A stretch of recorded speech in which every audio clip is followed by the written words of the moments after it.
Ситуация с правами человека в оккупированном Китаем Восточном Туркестане остается тяжелой, а ответственность за грубые нарушения прав человека, совершенные в отношении уйгуров, казахов и других мусульманских этнических меньшинств, составляющих большинство населения страны, не наступает, говорится в ежегодном докладе международной правозащитной организации Amnesty International, опубликованном в среду.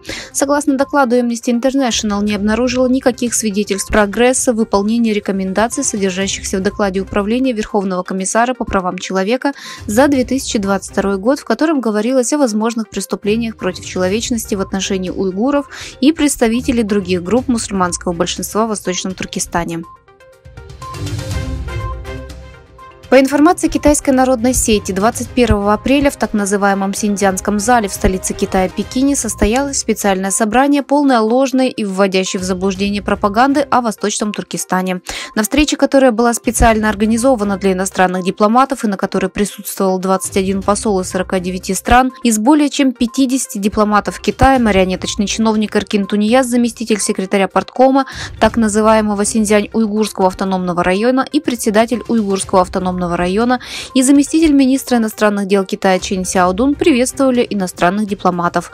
Выступая на встрече, марионеточный чиновник Эркин Тунияз освещал текущую ситуацию в Восточном Туркестане и вел пропаганду о том, что люди всех национальностей в Синьцзяне живут в согласии, развивается социальная стабильность, основные интересы людей обеспечены во всех сферах жизни, а китайское национальное общее сознание постоянно укрепляется, различные религии развиваются в соответствии с китайским социализмом.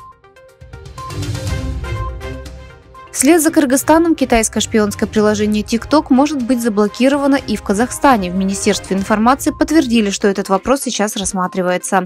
Министр Аида Балаева отметила, что количество нелегального контента на TikTok растет. Возможно, блокировка TikTok в Казахстане объясняется необходимостью защиты детей. По словам министра Аиды Балаевой, ее ведомство начало рассматривать этот вопрос после того, как TikTok заинтересовали соседние страны. В Кыргызстане провайдеры начали блокировать сервис TikTok с 18 апреля. Госсекретарь США Энтони Блинкен прибыл в Шанхай, расположенный на востоке Китая, в рамках официального визита.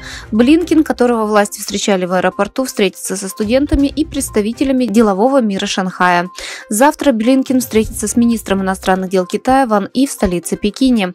Главным пунктом повестки дня встреч Блинкена с высокопоставленными лицами в ходе его трехдневного визита станет поддержка России со стороны Китая.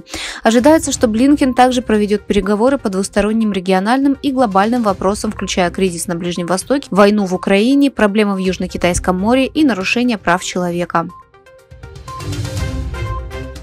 Президент Германии Франк-Вальтер Штайнмайер выступил на совместной пресс-конференции, организованной после его встречи с президентом Реджепом Таyyипом Эрдоганом в президентском комплексе. Заявив, что германо-турецкие отношения основаны на долгой и богатой истории, Штайнмайер сказал: «Для меня было очень важно приехать в Турцию в 100-летнюю годовщину начала наших дипломатических отношений. Ни одна другая страна в мире не имеет таких тесных дружеских и семейных отношений с Германией, как Турция», — сказал Штайнмайер.